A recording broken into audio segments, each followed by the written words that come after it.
We're almost there. I just need a little air out.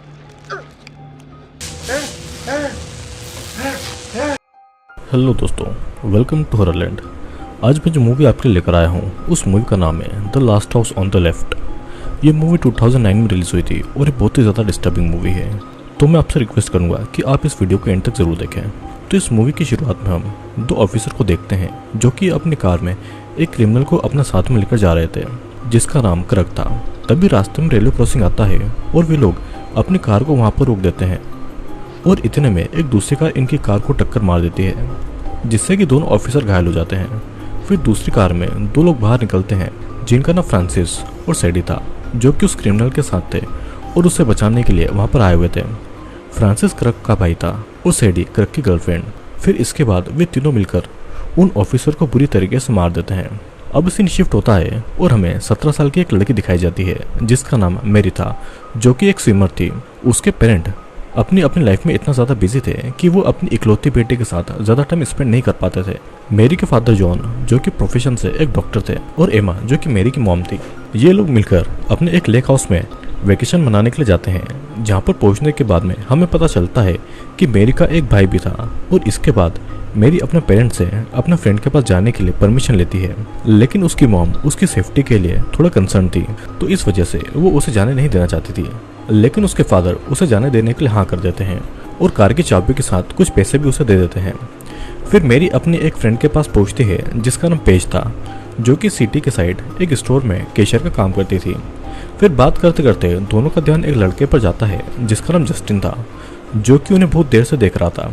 फिर Justin page से एक cigarette का packet मांगता है लेकिन वो भी अंडर एज था जिस वजह से पेज उसे सिगरेट का पैकेट देने से मना कर देती है, जिस पर जस्टिन उसे लालच देता है कि अगर वो उसे पैकेट दे देगी तो वे सभी मिलकर एंजॉय करेंगे। और फिर जस्टिन की इस बात पर पेज मान जाती है और जब जस्टिन सिगरेट के बदले उसे पे करने के लिए अपनी पॉकेट से पैसे निकालता है लेकिन हम देखते हैं कि उसके एक नोट पर ब्लड लगा हुआ था जिसे वो फटाफट छुपा लेता है। फिर वे तीनों मिलकर जस्टिन के घर पर पहुंचते हैं लेकिन मेरी घर के अंदर नहीं जाती है और उन दोनों का बाहर ही वेट कर रही थी। फिर पेज बहुत देर तक वापस नहीं आती है तो मैरी उसे देखने के लिए घर के अंदर जाती है।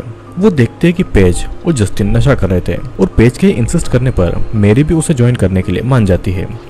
तभी मैरी के पास में उसकी मॉम का कॉल आता है और मैरी उनसे पेज के साथ नाइट स्पेंड करने के लिए परमिशन मांगती है। इतने में फोन का सिग्नल चला जाता है और पूरी बात हुए बिना ही फोन कट हो जाता है। अब वे तीनों मिलकर बहुत इंजॉय करते हैं। तभी वहाँ पर जस्टिन की फैमिली आ जाती है और ये वही लोग थे जिन्होंने उन ऑफिसर को मारा था। फिर हमें पता चलता है कि जस्टिन क्रग का बेटा है और फ्रांसिस जस्टिन का अंकल। क्रग जस्टिन पर बहुत नाराज होता है और कहता है कि पुलिस मेरे पीछे पड़ी हुई है और तुम यहाँ पर लड़कियों के साथ में मजे कर रहे हो। फिर इसके बाद क्रग उन लड़कियों को किडनैप कर लेता है जिस पर मेरी कहती है कि वो उन सभी के बारे में किसी को नहीं बताएगी, लेकिन फिर भी क्रग उन्हें नहीं छोड़ता है। अब मेरी जस्टिन से हेल्प मांगती है लेकिन जस्टिन मजबूर था और उनकी हेल्प वो नहीं कर पाता है। फिर पेज वहाँ से भागकर पुलिस को कॉल करने लगती है लेकिन फ्रांसिस उसे पकड़ लेता है और वो उसका फ़ोन तोड़ देता है और उसके साथ ही वे लोग मेरी का भी फ़ोन तोड़ देते हैं। अब बाद में वो लोग उन दोनों लड़कियों को किडनैप करके वहाँ से जाने लगते हैं और तभी रास्ते में मैगी को समझ आता है कि ये वही रास्ता है जो कि उसे लेक हाउस ले जाता है। ये देखकर मेरी चालाकी दिखाकर कार से भागने की कोशिश करती है लेकिन तभी कार का एक्सीडेंट हो जाता है और पेज मौका पाकर वहां से भाग निकलती है, लेकिन फ्रांसिस और सैडी उनका पीछा करने लगते हैं। अब भागते भागते पेज एक फैक्ट्री की तरफ आ जाती है और वहां पर मदद के लिए पुकारने लगती है, लेकिन इतने में ही वे दोनों आकर पेज को पकड़कर अपने साथ में वापस ले जाते हैं। अब क्रग जस्टिन से मेरी और पेज में से किसी का रेप करने के लिए उसे कहता है, लेकिन जस्टिन ऐसा नहीं करना चाहता था और इधर पेज उन सभी को गाली देने लगती है, जिस वजह से गुस्से में आकर क्रग और फ्रांसिस उसे चाकू से स्टेप करके मार डालते हैं। और फिर क्रग मेरी के पास में आकर बहुत ही बुरी तरीके से उसका रेप करता है और उसका रेप करने में सैडी भी उसकी हेल्प कर रही थी। फिर बाद में मेरी एक पत्थर उठाकर क्रैग के चेहरे पर मारकर वहां से भागने लगती है और भागते भागते वो नदी तक पहुंच जाती है। तभी क्रग उस पर गोली चलाने लगता है लेकिन मेरी को एक भी गोली नहीं लगती है और वो तैरकर नदी पार करने लगती है। फिर जैसे ही वो नदी के किनारे पहुंचती है तो मेरी को एक गोली लगती है जिस वजह से वो मारी जाती है। अब ये सभी लोग वहां से निकलकर एक लेक हाउस में मदद मांगने के लिए जाते हैं क्योंकि फ्रांसिस की नाक पर चोट लगी हुई थी और ये लेक हाउस एमा और जॉन का ही था, यानी कि मेरी के पेरेंट का। लेकिन इन चारों को ये बात नहीं पता थी और इस वजह से ये लोग उन दोनों से हेल्प मांगते हैं। फिर जॉन और एमा उन्हें अंदर लेकर जाते हैं और जॉन फ्रांसिस का ट्रीटमेंट करता है। एमा फिर उन्हें आज की रात वहीं पर उनके गेस्ट हाउस में रुकने को कहती है, क्योंकि बाहर बहुत ही तेज बारिश हो रही थी और उन लोगों के पास में कोई गाड़ी भी नहीं थी। फिर एमा इन सभी को कॉफ़ी बनाकर देती है और कॉफ़ी ख़त्म करने के बाद में जब जस्टिन अपना केप रखने के लिए किचन में जाता है तो फ्रिज पर लगी हुई मैगी की फोटो को देखता है और उसे देखने के बाद में उसे पता चल जाता है कि एमा और जॉन मैरी के पेरेंट हैं, लेकिन वो ये बात किसी से नहीं कहता है। यहाँ पर अब जस्टिन को ये रिग्रेट हो रहा था कि अगर वो उन दोनों को अपने साथ में नहीं बुलाता तो वे दोनों आज जिंदा होती। फिर जस्टिन मैरी का लॉकेट किचन में रख देता है और अब वे चारों सोने के लिए चले जाते हैं। और यहाँ पर एमा और जॉन को बाहर से कुछ आवाज़ें सुनाई देती है, जिसे चेक करने के लिए वो अब बाहर जाता है तो देखता है कि मेरी जख्मी हालत में घर के बाहर पड़ी हुई थी। फिर वे दोनों मेरी को अंदर लेकर आते हैं और एमा मेरी की बॉडी से गोली निकालने के लिए किचन में कुछ सामान लेने के लिए जाती है तो उसकी नज़र मेरी के लॉकेट पर पड़ती है, जिसे लाकर वो जॉन को दिखाती है और कहती है कि जब मेरी बाहर गई थी तो इस लॉकेट को उसने पहन रखा था। और उसे समझ में आ जाता है कि इस लॉकेट को ज़रूर जस्टिन ने वहाँ पर रखा होगा और इन सभी लोगों ने मेरी की हालत की है। अब जॉन मेरी का ट्रीटमेंट करता है और उसे समझ आ जाता है कि मेरी का रेप हुआ है। इसे देखकर जॉन को सभी पर बहुत गुस्सा आता है और फिर जॉन एमा से बोट की चाबी मांगता है और एमा उसे चाबी ढूंढकर दे देती है, जिसके बाद जॉन जाकर अपनी बोट को पानी में उतार देता है। इधर हम देखते हैं कि गेस्ट हाउस में वे सभी लोग सो रहे थे, लेकिन जस्टिन को नींद नहीं आती है और जस्टिन क्रक के पास में रखी हुई गन को उठा लेता है। इस तरफ एमा किचन में होती है और फ्रांसिस भी वहाँ पर आ जाती है। फ्रांसिस का ध्यान फ्रिज पर लगी मैगी के फोटो पर नहीं पड़े, इसलिए वो फ्रांसिस से फ्लर्ट करने लगती है और फिर उसे एक ड्रिंक बनाकर देती है। और इतने में ही फ्रांसिस बाहर हॉल में आ जाता है और वो मेरी को देख लेता है। तभी एमा पीछे से आकर फ्रांसिस पर हमला करती है और फ्रांसिस एमा को मारने की कोशिश करता है, लेकिन तभी वहाँ पर जॉन भी आ जाता है और फ्रांसिस के हाथों को घायल करके उसके सर में हथौड़ा घुसाकर उसे मार डालता है। अब दोनों गेस्ट हाउस में पहुंच जाते हैं और जस्टिन हाथ में गन लेकर वहीं बेड के पास में खड़ा होता है, लेकिन वो इन दोनों को कुछ नहीं करता है और गन जॉन को दे देता है।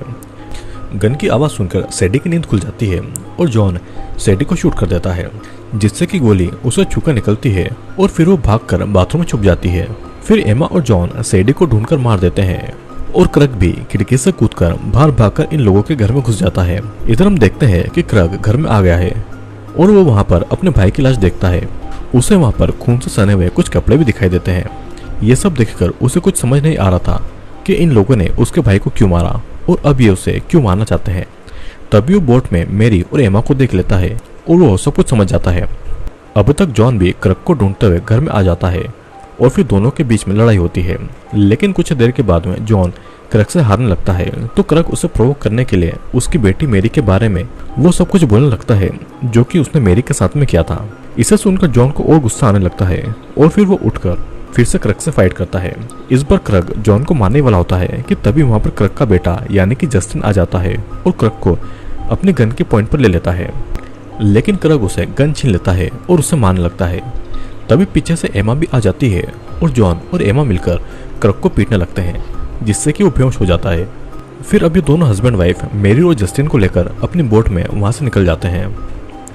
मूवी के आखिर में हम देखते हैं कि जॉन क्रग की बॉडी को काट कर उसे पैरालाइज कर देता है और फिर जब क्रग को होश आता है तो जॉन से पूछता है कि तुम डॉक्टर हो और तुमने मेरे साथ में क्या किया है, जिस पर जॉन उसे जवाब देता है कि अब इसमें तुम्हें मजा आने वाला है। और फिर वो क्रग के सिर को माइक्रोवेव में रखकर माइक्रोवेव को ऑन कर देता है, जिससे कि क्रग को तकलीफ होने लगती है और कुछ ही देर में क्रग का सर फट जाता है और वहीं पर मारा जाता है। और इसी के साथ में ये मूवी यहीं पर एंड हो जाती है। दोस्तों, इस मूवी में हमने एक 17 साल की लड़की मेरी को देखा, जिसके पेरेंट अपने काम की वजह से उसे समय नहीं दे पाते थे, लेकिन वो उसे टाइम देने के लिए वेकेशन पर जाने का प्लान करते हैं। फिर वो अपने जंगल में बने एक लेक हाउस पर आते हैं, जहाँ पर मेरी अपने फ्रेंड के साथ में एक लड़के के घर पर जाती है, जहाँ पर उन्हें किडनैप कर लिया जाता है। वे लोग मेरी का रेप भी करते हैं और उसे मारने की कोशिश भी करते हैं, लेकिन जब मेरी के पेरेंट को इस बारे में पता चलता है तो वे उन सभी लोगों से अपनी बेटी के रेप का बदला लेता। दोस्तों, इस मूवी में हमने देखा कि कैसे एक पिता ने अपनी बेटी के रेप का बदला उन लोगों को बड़ी बेरहमी से मार कर लिया। वो देखा जाए तो मेरी के पेरेंट ने ठीक ही किया, क्योंकि अगर उन रेपिस्टों को कानून के हवाले भी कर दिया जाता तो फिर से छूटकर वो लड़कियों के साथ में बुरी हरकत करते हैं। मेरा तो ऐसा मानना है कि हर रेपिस्ट के साथ में ऐसा होना चाहिए ताकि किसी भी लड़की के साथ में रेप ना हो। दोस्तों मैं उम्मीद करता हूँ कि आपको ये वीडियो पसंद आया होगा। वीडियो अगर पसंद आया हो तो वीडियो को लाइक करके कमेंट ज़रूर करना। मैं आपके हर कमेंट का रिप्लाई ज़रूर करूँगा। तो अब मैं आपसे मिलूँगा अगले वीडियो में।